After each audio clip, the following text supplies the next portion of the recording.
ANDREA LEDESMA has a 4-year college degree, but works 30 hours or so a week making pizzas. You think you're going to graduate and all these things are just going to happen for you, and when nothing happens, you're like, well, what was this for?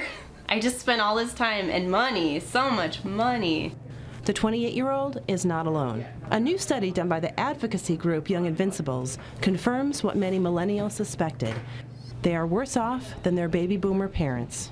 We know the Great Recession has had a big impact on millennials. We also wanted to look at decades-long trend in the economy and in financial security to see what we were facing compared to, for example, what our parents saw when they were our age. The median net worth for young people dropped by half. So young people today have half the median net worth as young people did in the 1980s. Wages have also dropped significantly by 20%.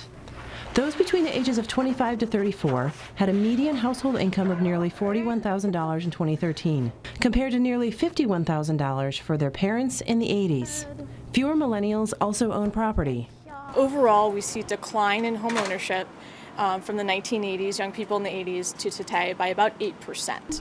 That includes Heather Baker and husband David MROCH, who are stuck with $70,000 in student loans. High child care costs caused Baker to stop working over a year ago. And with MROCH's $50,000 a year income, they needed to move in with his parents to save up for a house. For me, it wasn't appealing to pay a premium mortgage insurance, pay a bunch of interest on a house that may not be worth that if the market were to crash again, or may not be worth that in the long run if you were to sell it.